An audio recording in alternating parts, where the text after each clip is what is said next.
Madam Chair, you are all set and ready to begin.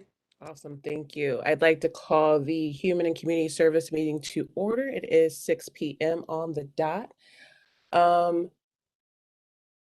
First order of business would be the First, I would like to thank Helen, Town Manager Hart, Carol, and your entire teams for the mass distribution, the rapid test, way to respond after there's some difficulty. And I just want to thank you and your teams so much for getting that done. The community so appreciates it.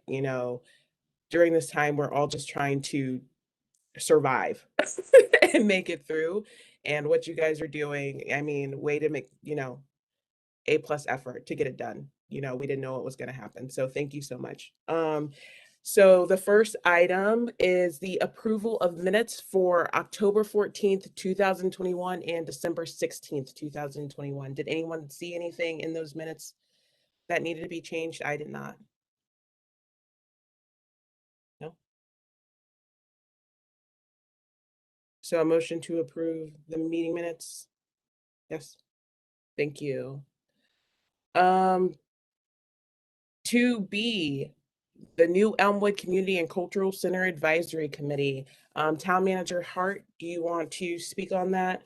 And also Miss Rubino Turco. Thank you.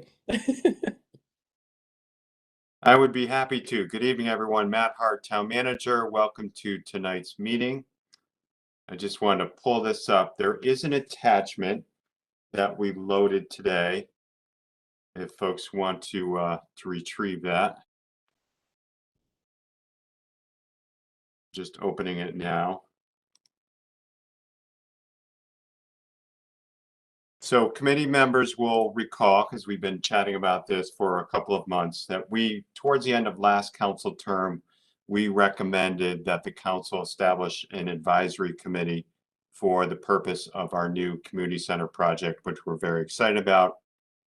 And we thought, this committee obviously would be a great way to provide feedback and input from various stakeholder groups as well as the community at large. So in October, staff recommended a 9-member committee, and you will see that in the memo here. A representative from the Library Board, representative from Parks and Rec Advisory Board, from the Pedestrian and Bicycle Commission, Senior Citizens Advisory, Clean Energy Commission, the Elmwood Business Association, the Mayor's Youth Council, and then 2 residents at large. And then more recently, the mayor and our chair, Councilor Billings Smith, reached out to me and suggested a few additional members. A representative from the Advisory Commission for Persons with Disabilities. And actually, we meant to include that back in October. A representative from the Commission on the Arts, a representative from the Chamber of Commerce, one from the Human Rights Commission, a board member from the Bridge Family Center, a representative from our health district, and a representative from the public schools. So that would give us a 16-member committee. And I think that number is still manageable and feasible. So that's the proposal we have in front of the committee for your discussion tonight. Once you are comfortable with the composition, we would then suggest that we send a letter, and staff can readily do this. We send a letter to all these groups asking them to recommend a representative for our review. And then we can also do a little solicitation to recruit the 2 residents at large. But all of these groups would recommend a representative to serve on this body, and we'd bring the slate of nominations back to you, ideally next month. Thank you. Ms. Rubino Turco? Thank you, Chairwoman. As you know, as I had also reported at our last meeting or so, we have done some outreach to many of these commissions, boards and commissions already. So they are interested and appreciative of being included. but nothing formal has been extended. We have received also some offers from the general public, and we have thanked them for their interest and told them that we're working on the process. So it's really important for us that we have as robust as possible outreach to our community to get them involved in the feasibility and what programs would they like to see there, and help prioritize, what's most important for that neighborhood, but also the entire community. And we think that this method is through this advisory committee is the best way to make sure that there's a conduit for people to voice their opinions, as well as to help us reach out to the community and solicit input. So we feel that this is a great place to start. We started with a smaller group, thinking that that might be more manageable. But again, our goal here is to facilitate community engagement. Thank you. When the mayor and I, and Mayor Cantor, if you'd like to speak before I do, go for it, but. No, go ahead. I'm actually just coming back from a podcast, so but go ahead and I'll. When we asked to add additional commissions and boards and individuals, it was exactly what Helen was speaking to make sure that the entire community felt like they were represented in this. This community center is going to be so important to all of West Hartford. So we wanted to make sure people felt like they were included in it. So that's why we added these additional members, advisors to it, because we want this to be one of those one-stop shops. That's what we talked about in the last meeting, making sure it was inclusive of everything. So when people went there, they felt they could get what they needed on every level. So thank you for putting this together and allowing us to add additional folks to this. Are there any other comments about that? Any other thoughts about the additional advisory members? Or is everyone in agreement when they look at this, that this sounds like a good starting point? Great. I'm seeing all heads shaking yes. So I think Town Manager Hart, you and the staff can get that letter put together, and we can. Yeah, I just have one comment, and I just want to obviously echo Adrian's comments, that we really, and everybody's comments, Helen and Matt too, but we really have one time. I mean, this will not happen again probably for decades. We have one time to make this incredibly these important decisions in planning this community center, and to overextend rather than underextending. The input seemed to make sense. So even though it is a bigger group, I think all of the stakeholders that have been identified are really important. What my concern about the community at large, it is important for these groups. They may be representative of the interests that they are representing in the groups that they're being chosen from, but we also want them representative of the town. So we do want to have a look at who those people are coming out of those groups, and making sure that they are geographically, their backgrounds are different, their ages are different, all of the diversity that we need, so that at large, community at large, I would hold back on that selection until we can see how the group is looking by the recommendations that come out of those particular groups. Thank you. I totally agree, Mayor Cantor. Thank you. So if I could just add one more thing. I want to say that the additions are great because in order for this to be successful, it has to show the whole community, and this is and it kind of looks like I feel like there was some parts was missing earlier, but now I can kind of see the picture in it. And if we're gonna make this huge investment, it was important to do this. So thank you for you guys for putting this together. Absolutely. Thank you. Miss Helen, you want to say something?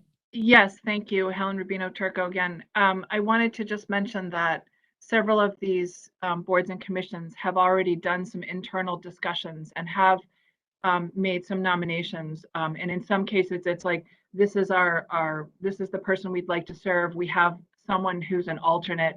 You know, it's that kind of fluid, organic, if you will, participation. Everyone that we have spoken to is very appreciative of being included. And we have gotten some people from the neighborhood, even from the Hannock neighborhood, who are interested. So again, from when we get to the neighborhood or the community at large, we would like to make sure that some of those names are considered as well. Thank you. Absolutely. Thank you. So I will move on to the next item. Any communications? Go ahead. Sorry, this is Helen Rubino Turco again. I just wanted to also update you that we did receive our request for proposals for the functional program development and feasibility study. We received 12 proposals. We whittled them down to 5 firms, and we will be interviewing them over the course of the next few weeks. And we also are continuing to do our site visits. We've gotten a little sidetracked with preparing the budget, but we will get back on that fairly soon. Thank you. Thank you. That's good news that we're going to start the interview process soon. Thank you. Anyone have any comments to that? Nope. All right. Any new communications? No, Madam Chair. All right. Moving to number 4, staff reports. Library update by Ms. Waxman. Thank you, Carol Waxman, Interim Library Director. Our doors are open. We're very happy to report that. It's been quite a ride.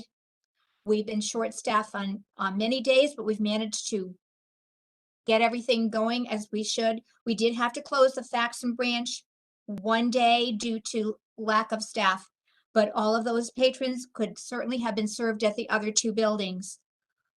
So we're responding to the latest pandemic protocol reflective of the rise in the positivity rates in West Hartford by communicating daily with the health district. And as you all know, we always offer a robust menu of programs for people of all ages, infant through seniors. That is our pride and joy to offer these programs.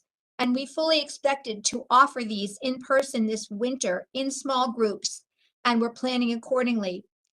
Unfortunately and disappointingly for everyone, we have had to cancel all indoor programming for children, tweens, teens, and adults until further notice or until the rates go down.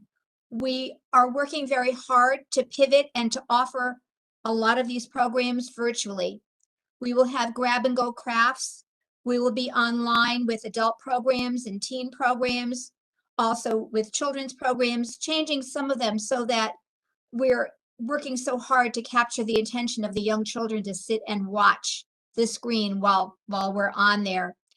Everyone's disappointed. We're disappointed, but we have no choice right now. The rise in children's pediatric cases is unbelievable, and it's simply unsafe and unwise to gather these age groups together inside of our buildings. Not a day goes by where I don't get phone calls from the public, from many grandparents too, asking about our play areas, which were absolutely a hot spot in town. For those of you who have young children or know families with young children, they all gathered here. This was their place to go. Inside, safe, fun, toys, sharing, friends. Unfortunately, it can't happen right now. So we've pivoted to a toy lending library. We have a large cabinet full of beautiful toys. Families are welcome to come and check them out. As many as you want, take them home, play with them, return them, get new toys. So at least there's something that we can offer. We have opened for Sunday hours at the Noah Webster Library. Starting yesterday, the hours are noon to 4. We will be open for 10 Sundays. It was a bit quiet yesterday. Sometimes it takes a while for people to know about this, but we are there on Sundays. Our curbside service had slowed considerably when people were coming back into the buildings. Everybody wanted to come back and browse. Not everybody, excuse me on that one, most people. Some people still use curbside, and many people are taking advantage of our smart lockers at the Bishop's Corner branch. that service is a huge hit, and we are so proud to offer that. But curbside will be ramping up again now that people are nervous about coming inside. And of course, they can always sit in our study pod, which fits from 1 to 4 people. You make a reservation and you are completely encased in a beautiful glass pod. You can look out, people can see you, but you're not near anybody. So yes, we do have staff out sick. We do have staff in quarantine, but we are alive and well here. We plan to open our new tech lab, which is called Studio 20 South, later this month. We have staff in place. We have equipment in place. We're just waiting for a few more things, so we're very much looking forward to that. And we have completed many projects during this time. We are now associated with Amazon Smile, which is an option for Amazon shoppers to designate a charity to receive a portion of their shopping expenses. Patrons who wish to do so can log on to Amazon Smile to have that as a designation status for their purchases, and the money will go to the West Hartford Library Foundation. There's a donate button on the library website, and publicity postings in the library newsletter and Facebook page, Instagram, and Twitter also tell about this new project. Photographs from a photography contest held this year at the library are now on display on the light poles on South Main Street. And we've just celebrated and ended the 5th year of the Kindness Project, which is a collection of hygiene items from the community that go to the food pantry, the nurses' offices at the high schools, and also help the Fern Street Backpack Program. We have hired 2 local artists who will curate 6 art shows at the library this year. And when we are able to gather inside for programming, we have a host of programs for all ages that we will invite people in to do. We're awaiting the arrival of our new library director. Laura Ermsher is due to start on January 24th. Laura is from the Boston Public Library, where she began her career as a reference librarian and most recently held the position of Chief of Collections. As a member of the Boston Public Library leadership team, she headed a variety of internal and external initiatives and special projects, including complex operational and financial analysis, building renovations, and new construction for the Central Library in Copley Square, and overseeing 26 of its library branches. During our search process, Laura stood out with her communication and leadership skills, and we're very excited to see what will be accomplished in West Hartford when she collaborates with our outstanding staff and the West Hartford community. I will be serving as interim library director until January 31st, overlapping with Laura for 1 week, and always here to help her in any way. I'd be happy to take any questions. Does anyone have any questions for Carol? No, thank you, Carol. Thank you for the constant pivoting over there at the library. Every Go day. ahead. I was just going to add in, Madam Chair, that thank you again, Carol, for all the great work that you're doing and will continue to do, but appreciate you stepping up in this really difficult time and managing the library as you are tonight and as you have throughout this entire pandemic. It's been really great to work with you in this capacity. Looking forward to seeing you as my family comes over and visits the library quite often. So thank you. Thank you, Mr. Sweeney. I appreciate your kind words. Thank you. Sure. Oh, I was going to ask one thing, Carol. As far I saw in the report, the library cards, you did something with Hall, right? And Connor? Yes, our teen services librarian, Carrie Karp, went to the schools to sign up the teens for library cards, as she always does. Do you offer that at the middle school level and the elementary level? Yes, we do. We attend the evening programs that the schools do in the fall, like Reading Under the Stars and programs like that. We were happy to go to any school. We will always be ready to register anybody for a library card. Awesome. Thank you so much. You're welcome. All right, on to Leisure and Social Services, Ms. I Rubino think Turco. Raise my hand. Oh, I'm so sorry, Mayor Cantor. Whatever. I just, Carol, we are so lucky to have you, and I'm just so grateful for what you have done. It's just such a star, and your passion, your focus, you care from the bottom of your heart, and I'm just so grateful. Thank you. Thank you, Mayor Cantor. That means a lot to me. And I do care a lot, and I always will. Thank you. All right. Ms. Rubino Turco, on to you. Thank you, Ms. Billing-Smith. So I just wanted to remind everybody that the leisure services fee changes that we presented at our last meeting aren't going to be on the town council agenda tomorrow. Just to refresh your memories, the outdoor pool rates haven't changed for 2 years. Obviously, they were in a bit of a flux for the last 2 years because of the pandemic. We are recommending a $1 increase for all users.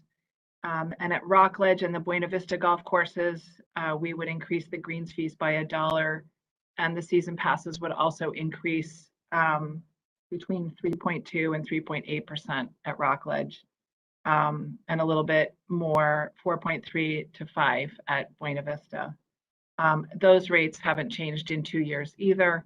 And we do have significant increases in our operating costs due to, I don't know if they're here to stay, but changes, particularly in maintenance materials. So our integrated pest system, everything from grass seed to water has gone up, and everything in between, as well as our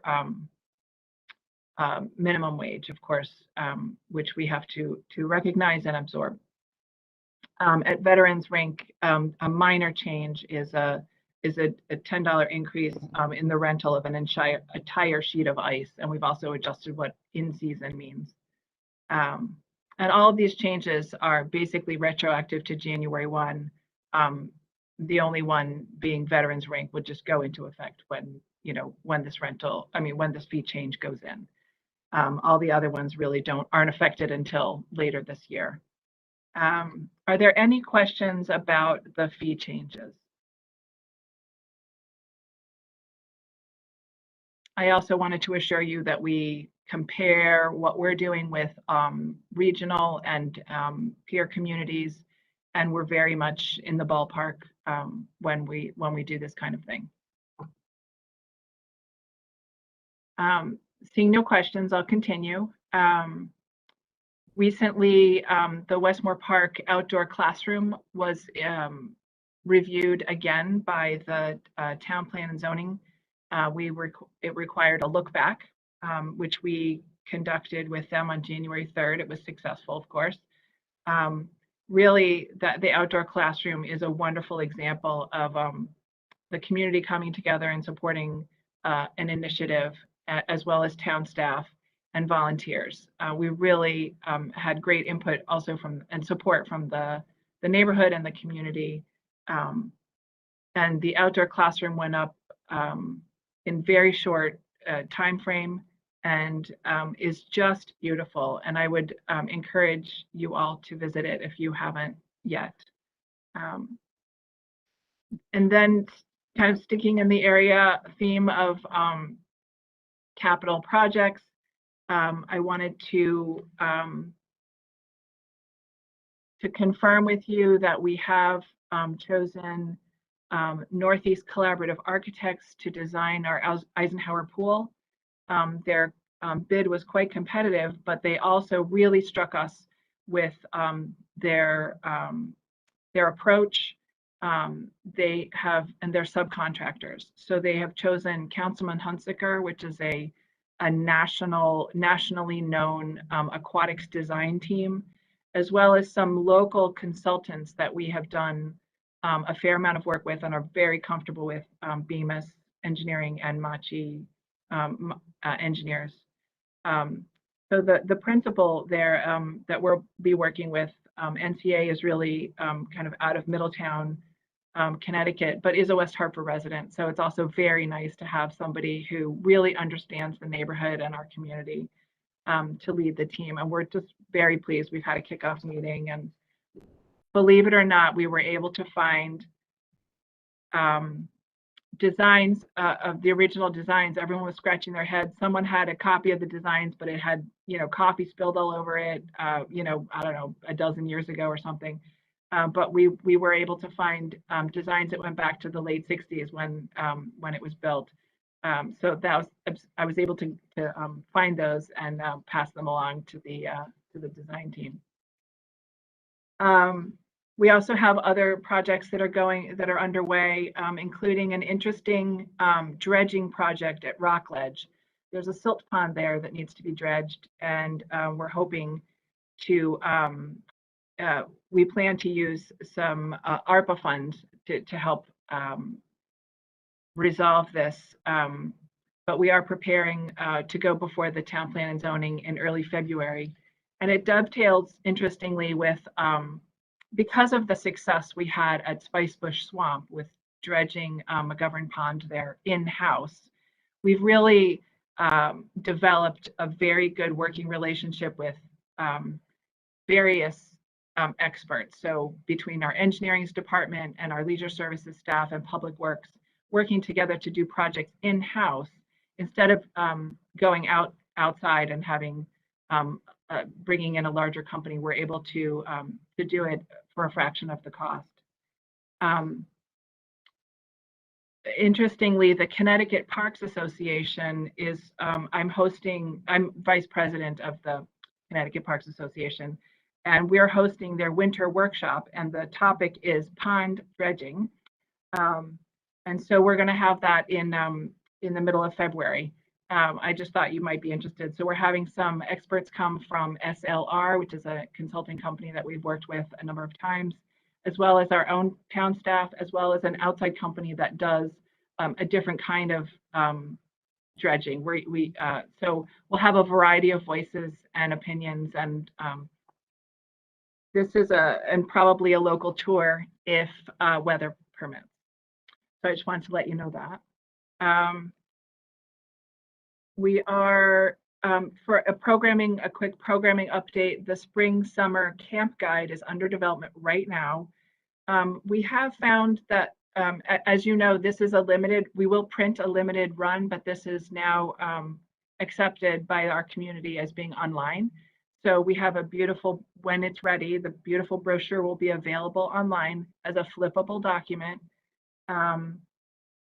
We will have copies printed. They will be available at our facilities, at our libraries, at particularly our elementary schools. So we do have the brochure available for people that need them. We have had to make some adjustments based on the rise of COVID cases here in late December and January. Some vacation camps had to be canceled or curtailed. Some of our senior center programs have been either delayed or have gone virtual. But in some of our facilities, for example, at the skating rink and at the indoor aquatics facility at Cornerstone, everyone was having to mask anyway. So there's really no major change there because they follow, like the library does, they follow the Board of Ed protocols.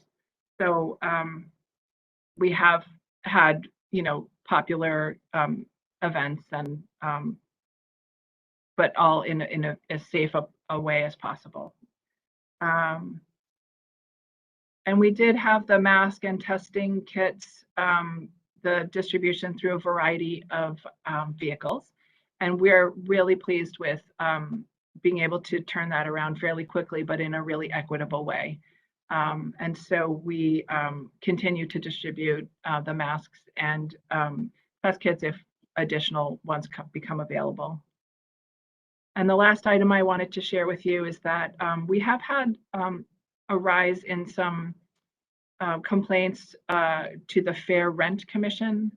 So this falls under my area as the Fair Rent Officer. So we do plan to conduct a session of the Fair Rent Commission later in January. In the past, many of these disputes are handled before it gets to the commission.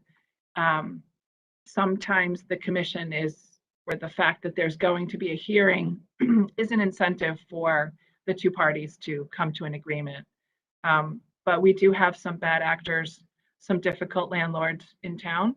And we do have this commission that is in place to help adjudicate those complaints. So I did want to let you know that this is something that sort of goes on behind the scenes that you may not know about, but we do have that support for both landlords and tenants. And that concludes my report. I'm happy to answer any questions. Mr. Sweeney, did you want to? Yeah, no, I just wanted to commend the staff on their plan for distributing tests and masks. I thought it was well done based on the news that we got out of the state, and kind of adapting to that.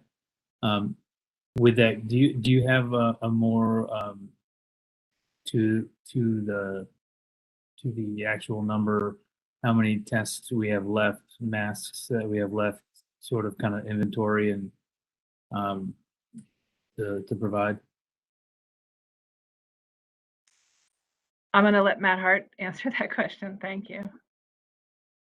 Thank you, Matt Hart, Town Manager. So speaking to the test kits first, and we've received a limited supply. I think we received roughly 4,700 last week, and then roughly another 4,000. We're holding some for various segments of our population, as you know, people living in age-restricted housing, people who may be homebound, et cetera, people that are social services clients, et cetera. We've done 2 distributions for the general public, again, targeted at folks who are symptomatic, and both of those were exhausted pretty quickly. We have ordered, and I think we've received some additional tests to hold in reserve. I don't know yet when we're going to be able to conduct another public distribution for the test kits. At the mayor's initiative and working with the health district, we are trying to get a vendor to come to town who can test on a regular basis at one of our locations on a regular date and time. I know Ms. Krause, our health director, is meeting with that company at some point this week. So hopefully we'll have good news on that soon. And then with respect to masks, we have the reverse problem. We have a supply we will probably not be able to use for a couple decades or more. We received 230,000 masks, 230,000. And I believe we've distributed roughly 2,000 to 2,500. Thank you for that. Is there, and because we have so many, have we thought about making them available at the library or other locations? Yes. No, I think Helen might have a point on that.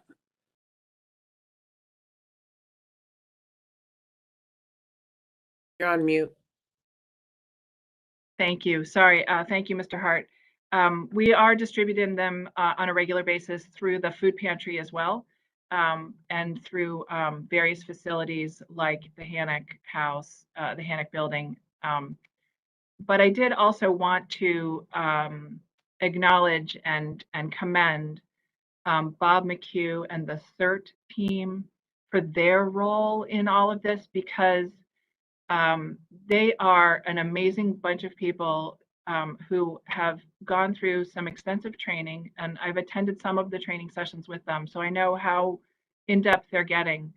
But the volunteers from the community, from different neighborhoods that have joined the CERT team, have really proven themselves to be invaluable.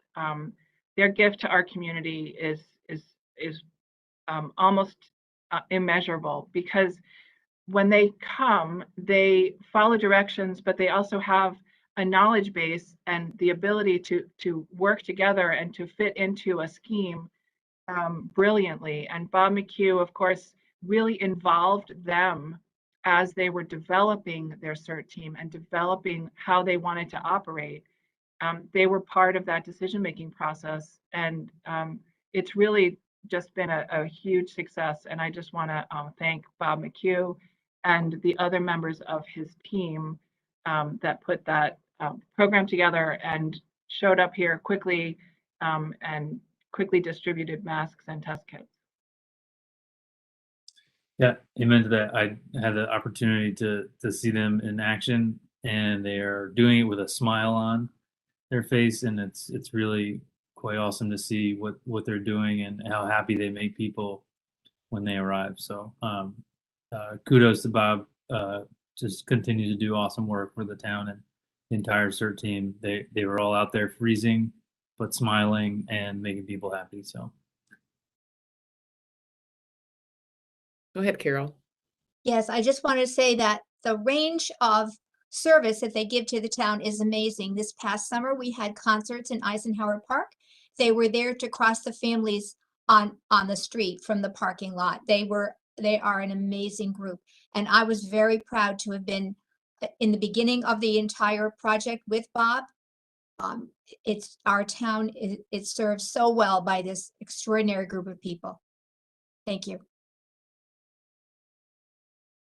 Mr. Cortez. Yes, I would like to add. I've seen them in action in the COVID, the COVID clinic they hosted at Connor, the mass distribution. I mean, it is smooth. You don't see any frustration with people. They keep the line going. They continue to communicate with the people when the lines do, grow, and keep everybody informed. So to see a group of volunteers do this and with pride, it's just very well organized, a very well run machine. Thank you. Oh, yes, Mayor Cantor. Thank you. Thank you, Chairwoman Smith. I also, this makes our community shine. I mean, this was Bob's project and all that went into it, and it really sets us apart. My brother was in from Charlotte and took my mom he said, you don't do this, I'm taking my mom, and just was amazed at the just how organized. He did say there were about 5 people for every car or something, some kind of whatever, but it was an amazing thing to watch, and we've all seen them in action, and I'm so proud that our community has this resource, and we're so grateful to all of those volunteers, and of course to our further leader Bob making it all happen. Thanks so much. Thank you. It just speaks to the heart of West Hartford and what we do, when we need to get something done, having a program like CERT, human resources, library, like everything gets done when it needs to get done. And it's an honor to represent, a town that does such a great job, especially during these times. So I agree. I echo everything everyone has said. Ms. Rubino Turco, in terms of, I think in the last one, the Rockledge property, we'd spoken about the restaurant. Did you have any sort of update on that? I do. Thank you. This is Helen Rubino Turco again. So the restaurant that operates at Rockledge is in year 5 of an 8-year lease. Usually we do this in a 5-year lease, but because they were making significant improvements to the facility, we extended it longer. And due to COVID, of course, we've all had to be more flexible. But I know that they have, one of their concerns recently is that they're missing a lot of staff. It's very hard to keep staff in place especially during the Omicron, period of time. So they did close for a period of time after between the holidays due to lack of staff. And I know that that's something that they struggled with last year, and the year before, right? So it's been 2 seasons now, 2020 and 2021, where it really has been a struggle for a lot of restaurants, but also, including the Rockledge Grill. There were some questions that you had raised about the snack shack, about the snack bar. And, that is kind of it's a perennial challenge. It has been not just for this operator, but for the previous 2, to find the right fit, a good fit for that job, because it's seasonal, but it's also every day. The snack bar's liquor permit is tied to the restaurant, so it is kind of part and parcel. It is part of the contract that we have with them to run the snack bar, as well as the beer cart. It's an important amenity, but as I said, it can be a challenge to operate. We do meet annually. We try to meet annually prior to the course opening up each season. So we will schedule that probably, in February. And certainly we'll discuss with them what their plan is, and make some recommendations based on what we've also heard from golfers and from the community at large, as well as of course, the members of the town council. Thank you for that update. Anyone have any questions for Ms. Rubino Turco regarding that? I just wanted to say thank you for that update. Really appreciate it. Thank you. All right, on to the town manager's report update. Thank you very much, Matt Oh. Hart, Town Manager. Hold on, Matt. Mr. I'm sorry. Sorry, I had a question. So the snack shack, I'm not familiar with the snack shack at Rockledge Grill. Normally, I eat at the restaurant, but is there another portion of it that I may have missed in the back? Because I don't golf, but I just go there for lunch. Certainly, I should really let Rick Ledwith answer this question, because he's a very big golfer. But there is a snack shack that's in the middle of the golf course, and so it's a great place they have restrooms, but it's also a great place for people to stop and get a beer or get a hot dog or get a drink, water or whatever, and then continue on their way. So it's also obviously a source of revenue. It's important for this for this facility to take advantage of, or to maximize some of these amenities that people like and expect. But it also helps us sustain the golf course operations. Thank you for that. Thank you. Mr. Hart? Thank you, Matt Hart, Town Manager. I just have 3 or 4 items quickly.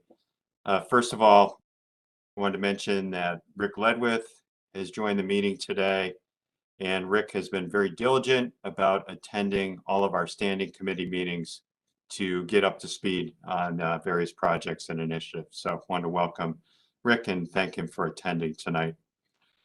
Secondly, Ms. Rubino Turco mentioned rescue plan projects, and council members know or will recall, you recently did approve funding for a whole series of municipal projects, but we still have others that we would like to bring forward.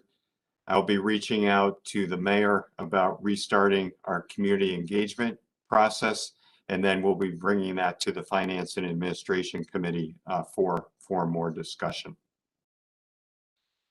Third, I also wanted to lend my thanks particularly to Leisure and Social Services and the library with respect to the assistance they provided in the distribution of test kits and face masks.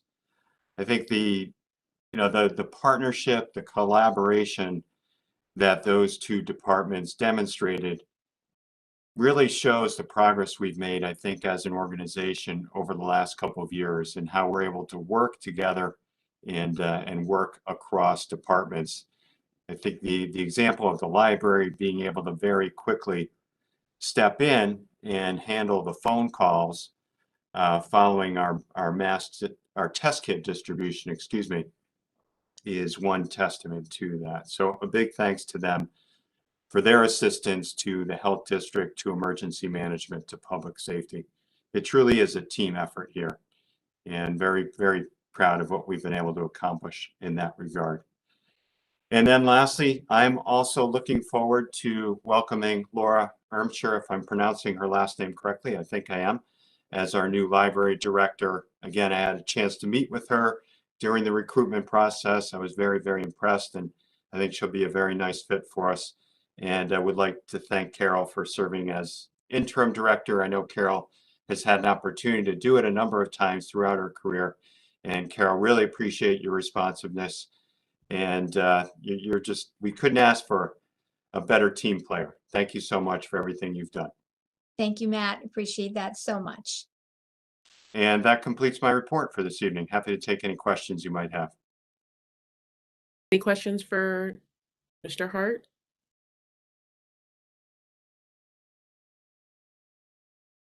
None here. All right, thank you, Town Manager Hart. Moving on to future agenda items. Going once, going twice? No? All right. If there's nothing else that anyone would like to talk about, can motion to adjourn this meeting. Thank you all for everything. Welcome, Rick, Mr. Ledwith. Looking forward to, seeing you next month. Thank you, Madam Chair. And again, thank you to Ms. Rubino Turco and her team, Ms. Waxman and her team. Thank you for everything you guys are doing to get us through this. Thank you, Mayor Cantor and Town Manager Hart, for all your hard work. I know it was a tough week last week, but we got through, and that's what being a part of West Hartford is. So without further ado, I motion to adjourn this meeting. Anyone second it? All righty, everyone. Thank you. Have a Thank you, great everybody. bye. Thank you. Bye.